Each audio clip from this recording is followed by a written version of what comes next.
rejection into opportunity. If I just don't run, if I got rejected, I could actually turn a no into a yes.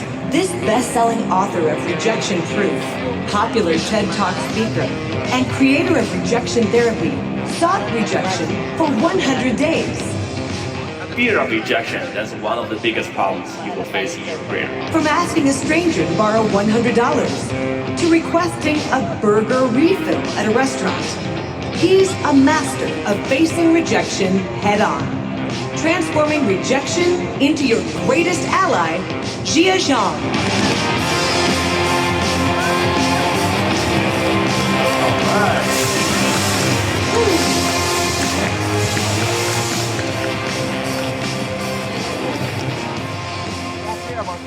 Wow.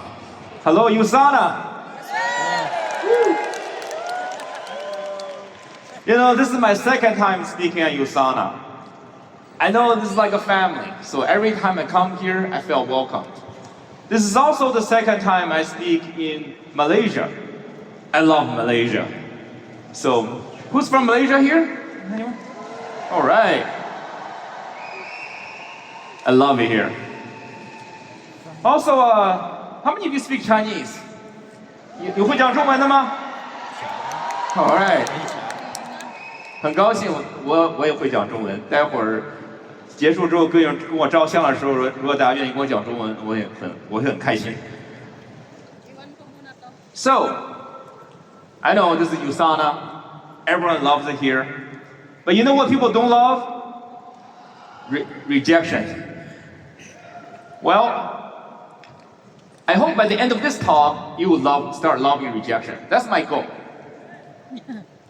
2 hands. Okay, put on 2 hands. On one hand is ambition. The type of goals you're trying to achieve in life. The other hand is resilience. It's the ability for you to keep going after even you get rejected. You can measure which one is higher and is lower. The thing is, our achievements don't reach the height of our ambition. They match the depth of our resilience. The goal of this talk is for you to raise your resilience so you can match your ambition, so you can achieve your goals. You can put down your hands now. Before I start, I'll tell you how I started. I grew up in Beijing, China. I had a pretty good childhood, but one day, my first grade teacher came up with this brilliant idea. Brilliant. That she wanted us to get holiday gifts, but also learn to praise each other at the same time. So she had all of us come to the front of the classroom. There were 40 of us. She said, why don't you all go to the front? And then she bought all of us gifts and stacked them in the corner. She said, hey, why don't you guys say nice things about each other? If you hear a name called by someone else, you can go pick up a gift and sit down. What a great idea, right? What could go wrong? When it started, it was great. Every time I heard someone else's name was called, I'll be like, yay, great. Like, for example, Peter is a good student, or Mary is good at math, or Susie can sing really well, and they will go get a gift and sit down. I'll be like, yay, good for you. But when it's my turn? And then there were 20 people left, and 10 left. At the end, there were only 3 kids left. That's where the praise stopped. The silence. And guess what? I was one of them. At that moment, I didn't want to give anymore. I didn't want to praise anymore. I just want to sit down. I had no idea why no one would say anything nice about me. I thought that was cool. I thought I was a popular kid. Then I saw the 2 kids standing next to me. I knew otherwise because I hated those 2 kids. And the teacher, she was freaking out. She was like, oh my God, will anyone say anything nice about these people? No? All right, why don't you just go grab a gift and sit down? What does it say about you? You know, you guys behave better next year, so someone will say something nice about you. You know, as I'm describing this, it's like happened to me yesterday, right? Ever since that day, I would just die not to be in that situation again, getting rejected in public. But that's only one version of me. The other version of me, I had a lot of ambition. Oh yeah, I did have a lot of ambition. I want to do amazing things. When I was 14, I met this guy. Do you know who he is? Okay. You want to shout it out? Bill Gates, that's right. Bill Gates, he came to China to promote Windows 95. I know I'm dating myself. I heard him speak and I loved that guy. I loved everything about him. His entrepreneur story and the idea of using technology to change the world. So that night I wrote a letter to my family telling them, hey, don't worry about me. I got my life figured out. By age 25, I'll build the biggest company in the world and I'll buy Microsoft. Okay. I didn't make this up. I did write that letter for, my family kept the letter for me all those years. They sent it to me when I was 30. They're like, have you done this? So this is what the letter looks like. Some of you might read this. I get embarrassed when I show this letter. For those of you who don't know, who can't read Chinese, don't worry about it. It's not really beautifully written. You know, Chinese is better looking than this. But I did highlight some keywords for you, so you know what I'm talking about in this letter. That letter also mentioned someday I want to go to the United States to fulfill that dream. You know, because that's where Bill Gates lived. I want to beat him on his home turf. And 2 years later, I had my chance to go to the United States as a high school student. When they called me, and by the way, growing up, when I think about America, I look at America through the lens of Hollywood movies. This is my favorite movie. Any of you have seen this movie before? Yes. True Lies? Okay. Those of you who haven't, if the only thing you'll take from this talk is go watch True Lies, your life will be better. It's a great movie. In that letter, Arnold Schwarzenegger, there was a scene, he was chasing bad guy, riding on a horse, jumping between buildings. I was like, this is so beautiful. If that's America, that's where I need to be. And 2 years later, when I was 16, I went to the United States as a high school student. But when I went, I was like, where am I gonna go? Am I going to Los Angeles, New York City, Chicago, San Francisco? No, they told me I'm going to Simpson, Louisiana. Okay, for those of you who know what Simpson, Louisiana is like, this is what it looks like. This is the hometown Simpson, that's it. I got this on Google. It's just like that. There are more cows than people in that town. And I'm like, okay, this is a different America than I thought. But it's okay, I'm gonna start small, and someday I'll make it big. Like this great entrepreneur, starting from a small town that made it big. That was when I was 16. And then fast forward another 14 years, when I woke up, I was 30. Nope, I didn't build the biggest company in the world. I didn't even start.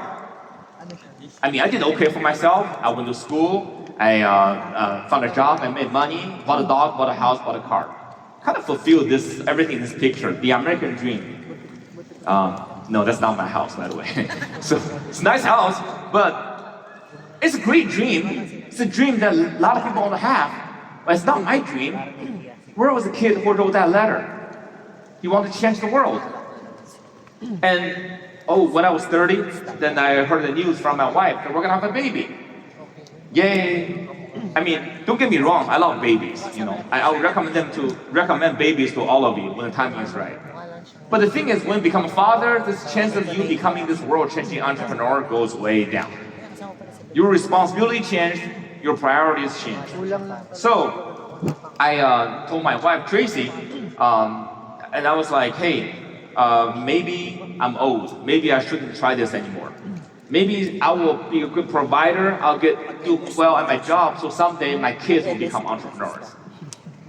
When I said this, my wife told me, hey, when I first met you, all you talked about were your business ideas. You want to do this, you want to be independent. You want to do all of this business. I want to have that guy back. If you want to do this, why don't you just go quit your job and start doing your business? Okay, you don't have to do this forever. How about you try this for 6 months. If by the end you reach your goals, you can keep going. Otherwise, you can look for a job again. You know, there are many times in my life I felt I married up. This is one of them. So, this was the day my son was born. I live in Austin, Texas. I don't know how many of you have been to Texas, but I lived in Austin, Texas at the time, and this is the day my son was born. And 4 days before that, I quit my job to start my own company. So I hit the ground running. So one thing to start a business, another thing is to actually build a business. So I built a team of 4 engineers. We're building this mobile app, and we were finding customers, we're prototyping, and then 4 months into my venture, it got real. Because a local investor showed interest in my company. I really thought he was going to invest. In fact, I dreamed about the moment that he was going to invest in my company. And there was dreams, and then the reality. The reality is one day, I was at a restaurant celebrating a friend's birthday. There was the singing, there was happiness all around me. Then my phone vibrated, and I saw it was the email from this investor. So I put it out. I was like, oh, I hope it's something good. So I clicked the email open. It was a one-liner. It said, nope, we're not doing this. It didn't tell me why he wouldn't invest in me. He wouldn't tell me how I could get it. It just said no. At that moment, I have to just walk out so people wouldn't see me cry in front of them. I didn't know why I was hurt that bad that day. But at that moment, the 6-year-old was standing on my shoulder again, just whispering to my ears. He was like, who do you think you are? You want to be an entrepreneur? That's for the geniuses. You are just a fake. You should quit now before you embarrass yourself more. That's where it dawned on me. Would Bill Gates wanted to give up after rejection like this? Would anyone successful in anything want to give up after rejection like this? No way. I can keep going. I can build a better team, a better product. Well, one thing for sure, I gotta be more brave. I gotta solve that rejection problem. I gotta put that 6-year-old back in his place so he wouldn't talk to me like this again and again. So what did I do? I searched online. I used Google. I searched, how do I overcome my fear of rejection? I saw a bunch of articles written by psychologists and written by motivational speakers. They were telling me, hey, don't take rejection personally. Just move on. You can overcome this. I was like, who doesn't know this? If we're that simple, why was I still so afraid? Then I saw a website that got me interested. It's called rejectiontherapy.com. For those of you who don't know, rejection therapy, you can put that on the screen. Rejection therapy is this game invented by this Canadian entrepreneur. He's got some real rejection issues. That's why he invented this game. There are 30 cards. Each card will give you a suggestion to get rejected at something. The idea is if you're afraid of rejection, why don't you, instead of running away from it, why don't you just go look for rejection? If you do this for 30 days, by the end, you'd be able to desensitize yourself from the pain. You become this badass. I'm like, this is the best idea I've ever heard. I want to be a badass. I want to be the baddest ass of them all. So I said, I'm going to do this, but I'm not going to do this for 30 days. How about if I do this for 100 days? How about if I want to overdose on rejection? I want to see what kind of a badass I become. Also, instead of doing this by myself, what if I film myself doing this? And I'll put this on YouTube, so people will hope, if I do this by myself, I'll quit pretty easily. But if I show this to the world, people will hold me accountable. So that's what I did. So I call this 100 Days of Rejection Therapy. I start filming myself. So day 1, borrow $100 from a stranger. All right. So I live in Austin at the time, Texas at the time. So one day before going home, I said, I'm gonna do this. Who do I talk to? Then I saw a guy sitting in the lobby of a hotel and in my office. I'm like, I'm gonna ask him. He was a big guy. He looked like a security guard. Okay? I said, okay, I'm gonna ask him. No problem. I can do this. Yeah. I'm just pumping myself up. Yeah, I can do this. So I just start walking toward him. I can do this. Then as I start walking, he started looking bigger and bigger. And when I got there, I started to sweat. My heart started to pound. The hair in the back of my neck stood up. When I got there, I was a mess. I was like, sir, can I borrow $100 from you? He looked up. He was like, no. Why? I said, no, sorry, no, bye. I just turned around and ran as fast as I could. Because I was so scared. But the thing about doing a vlog is everything experience, you gotta experience at least twice. Because that night I have to upload the video to YouTube. I gotta see myself. First of all, I saw myself. I was so scared. My face was pale and I couldn't speak well. Then I saw this guy. He was a big guy. He was security guard. And he said no to me. But he wasn't mean. He wasn't calling me names. He didn't use pepper spray. He didn't call the police. All he did was to say no. And he asked me why. In fact, he was trying to ask me to explain myself. I could have said many things. I could be like, well, I'm trying to overcome my fear of rejection here. Or I could be like, well, I'm trying to have some fun. Or I could have said, if you can't do 100, can you do 50? 25? You can do $5, can you? What did I say in reality? I said just 4 words. No, sorry, no, bye.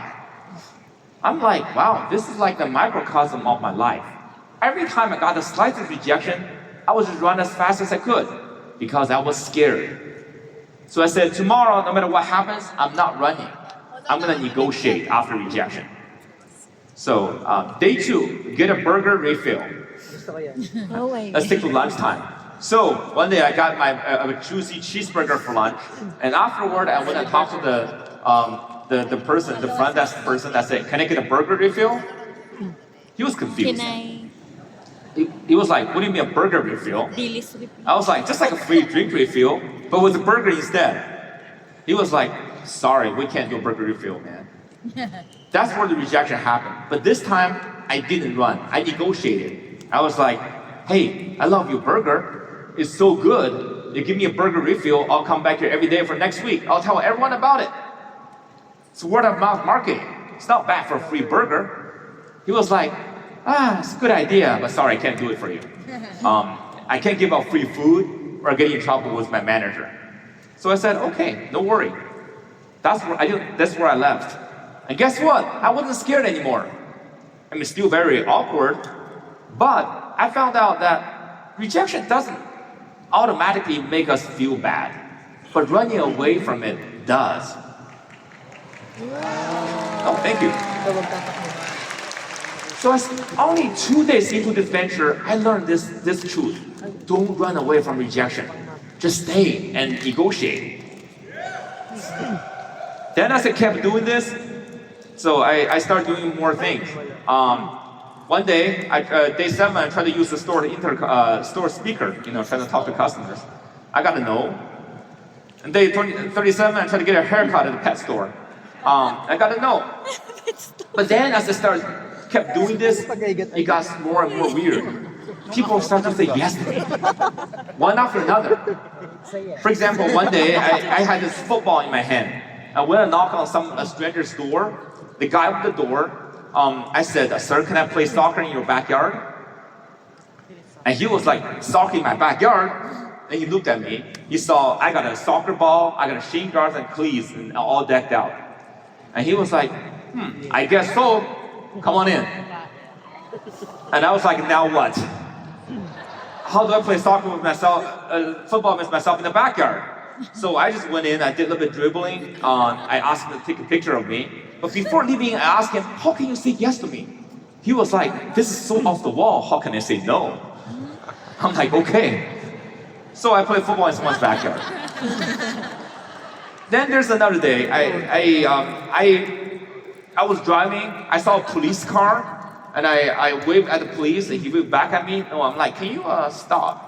So I pulled him over, and I said, "Officer, can I drive your car?"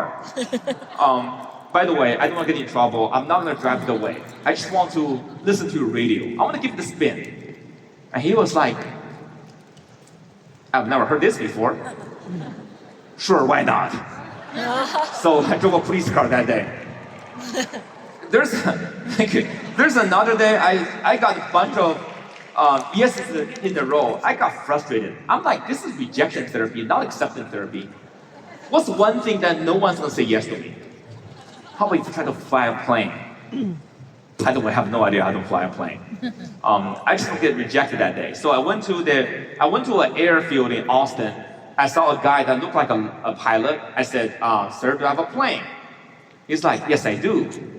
I said, can I fly it? He said, do you know how to fly? I'm like, nope. He's like, do you have a license or something? I'm like, no. He was like, have you ever been inside a cockpit before? I'm like, nope. He was like, all right then, let's do it. I'll teach you how to fly. You want to do it now? I'm like, why?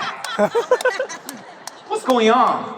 As it turned out, he didn't own a commercial jetliner. He owned a gyroplane. For those who don't know, a gyroplane is like a miniature helicopter or like a motorcycle in air type of thing. This is a rich hobbyist. He just bought his huge gyroplane. He wants to show everyone how awesome it is. So he taught me how to fly. It was amazing. So I drove a police car and then flew a plane. By the way, if you go to YouTube, you can see all of them in videos. They're all pretty fun. But by the way, speaking of video, I do want to show you one video that really talks about this idea of looking for rejection but not getting it. This is the one day I went to a Krispy Kreme. If you don't know, a Krispy Kreme, it's like a donut shop, right? They make donuts in the United States. I went there and asked them to make me some specialized donuts, and this is what happened. What kind of specialized donuts are you talking about? I like to have you link the 5 donuts together, make them look like Olympic symbols. And when are you looking to these? Huh? When? The next 15 minutes?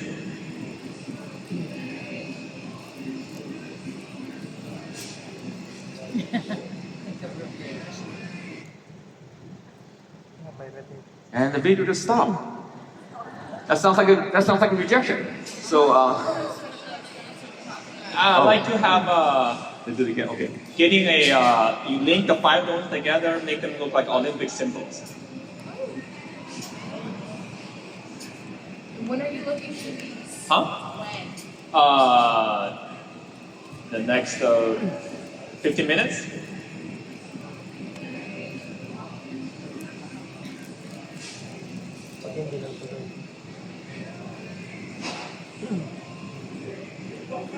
How did they lengthen this year? Just normal. Normal color is fine. You want them linked? Yeah. Pinahirapan yung siya. Got it. It's like I didn't even pay attention to the Olympics this year. No, just you got the 5 donuts together, look like a Olympic symbol. Was it this way this year? Something like that. That would work. Just link any 5 donuts together. It's gonna be awesome.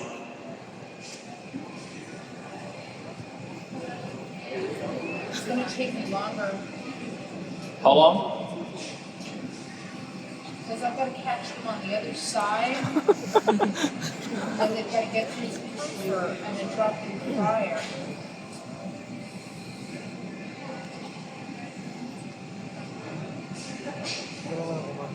It was the red, blue, green, yellow. Red, green, yellow, blue, maybe white? Was it white? Could be. Oh my gosh, I haven't watched the Olympics in so long. I may not be able to link them, but I can maybe make them look like they're interlinked. Okay, that would be great. Because the only thing I'm worried about is if I try to put those through the proofer, they unsettle. Okay. And they'll end up falling. And then once they hit the fryer, you've got a divider. And if they hit that, they're going to get stuck. You know what I'm saying? If you can make that, you're gonna make my day.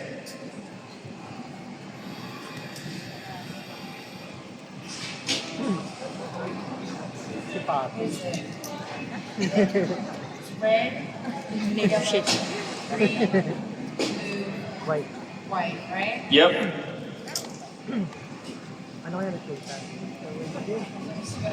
Okay.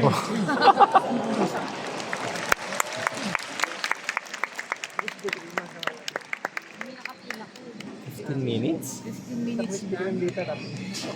Try, but what do you think? Wow.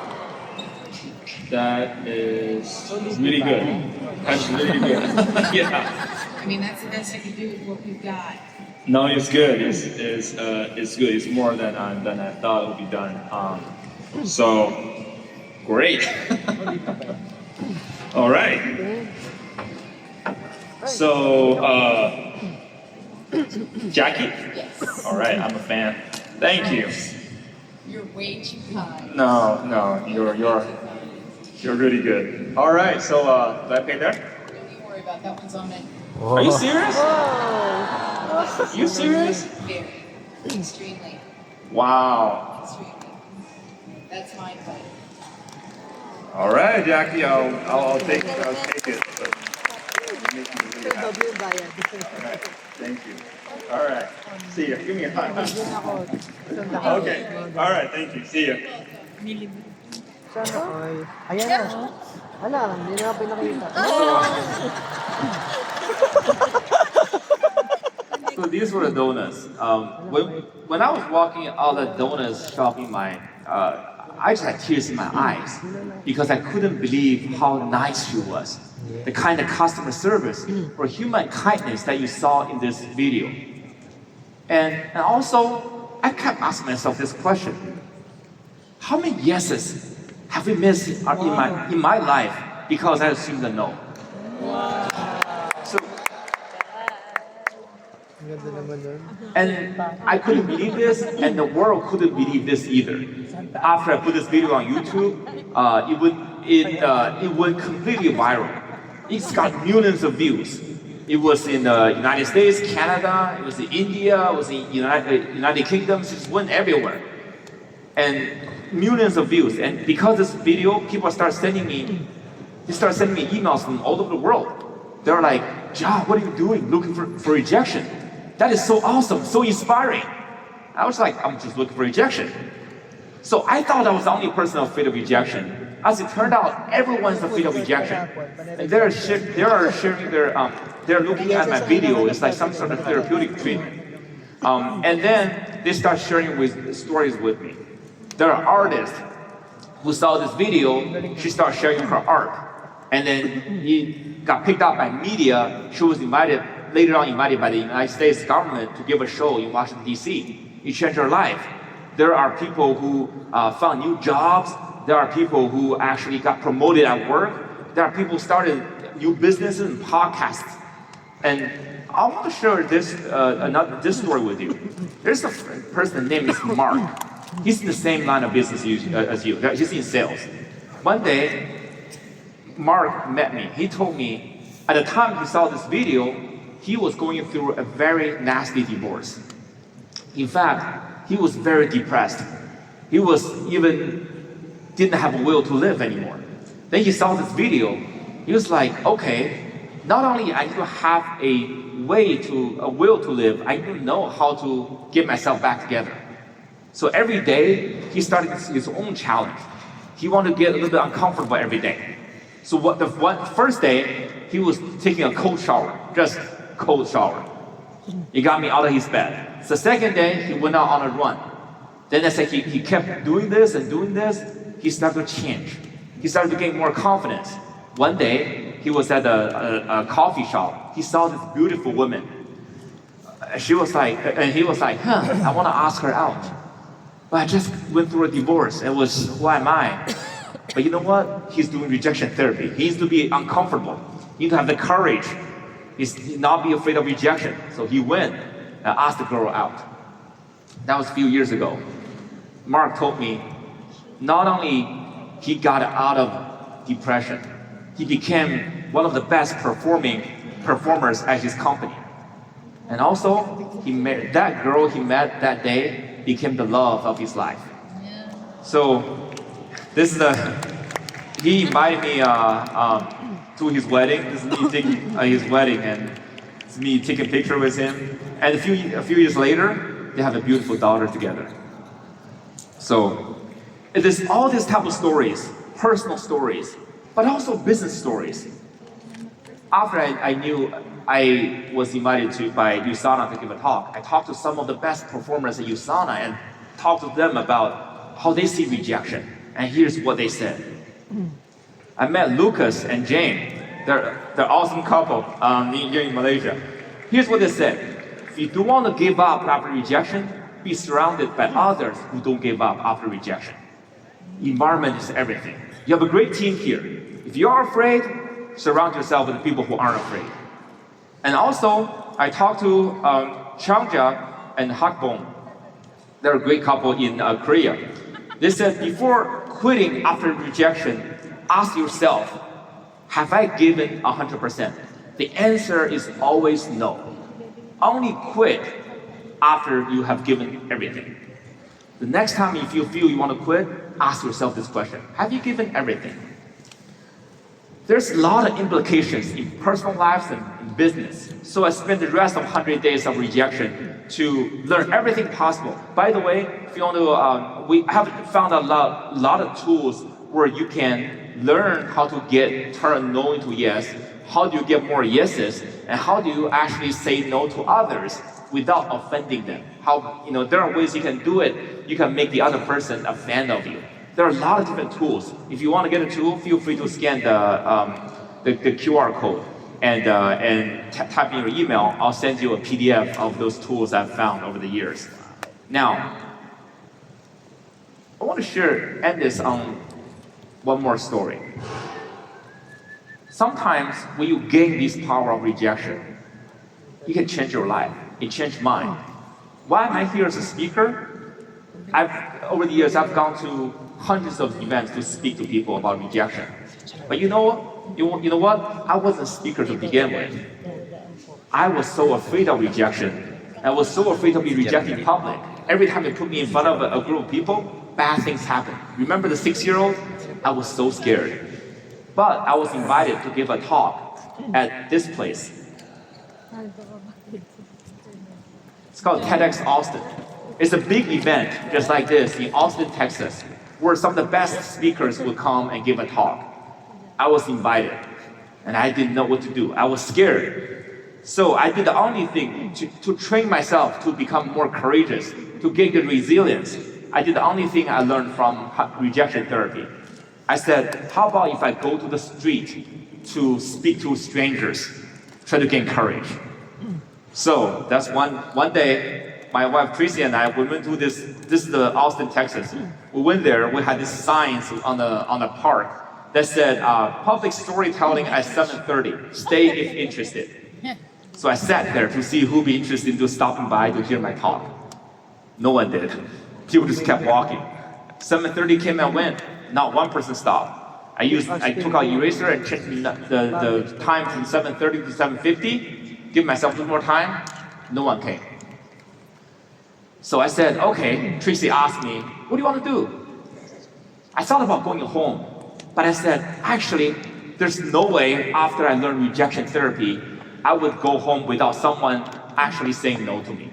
So there are a couple of people walking by, I just went to them. I said, hey, I'm going to give a talk, public storytelling. Do you want to stop by? Do you want to listen? They were like, sure. Okay, that's all I needed. Before they could say any more, I started giving my talk. And then I started sharing my story. Very quickly, 2 people become 5, become 10. I drew a crowd. By the end, when I finished my talk, they applauded, gave me a standing ovation. I mean, they were standing there anyway. So they applauded and they said, bravo. That's my first talk on the street to strangers.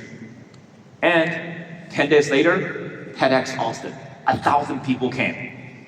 And it was some of the best speakers in town came. My talk was in the afternoon. I was so nervous that day because everyone before me, they did amazing things. They gave amazing talks. And who am I? I'm just a guy who go get rejected. So in the back, I was pacing back and forth. I was like, oh my gosh, what can I do? My mouth was dry. I didn't know what to do. The volunteer saw me and she was like, hey, can I teach you some yoga? Relax. Because she was thinking, I bet she was thinking, if he faints here, if he passed out here, that's his problem. If you go out and pass out on stage, that becomes our problem. Then he asked me, are you the rejection man? I'm like, Yeah, I'm the rejection man. Wait, the rejection man? Sounds like a superhero. That's like an Iron Man or Superman. I'm the rejection man.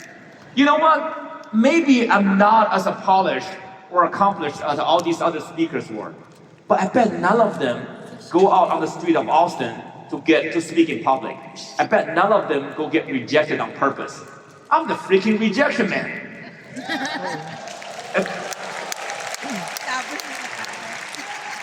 When I said that, I felt I was putting on a cape on my shoulder. I felt so powerful. Then my name was called, just like this. I walked out to a beautiful stage just like this, in front of thousands of people. For the next 15 minutes, I had an out-of-body experience. I was like floating before above me, watching myself speak. Just powerful words came out of me. Eloquent words. When I was done, 1,000 people gave me a standing ovation. That was my first talk. That's my first public talk. It's me giving my TEDx Austin talk. And afterward, that was 10 years ago. In the meantime, after that, I wrote a book. I wrote a best-selling book called Rejection Proof. I gave a TED talk that has over 10 million views on the website. A lot of people got to know me because of the TED talk. It's actually one of the most viewed TED talks of all time. And in 2019, I was given the Golden Gavel Award by Toastmasters International for communication and leadership. I became the only Asian to ever receive this award. Think about this.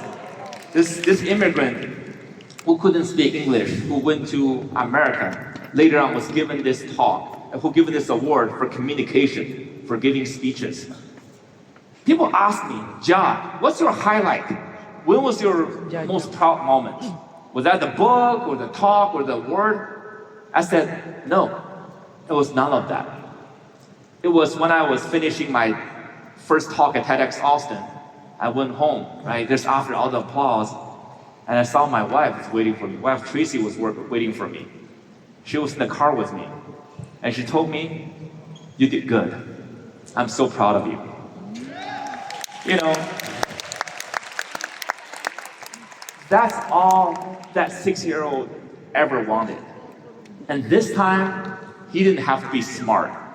He didn't have to be good at math. He didn't have to be good at singing. All he did was he was willing to go get rejected.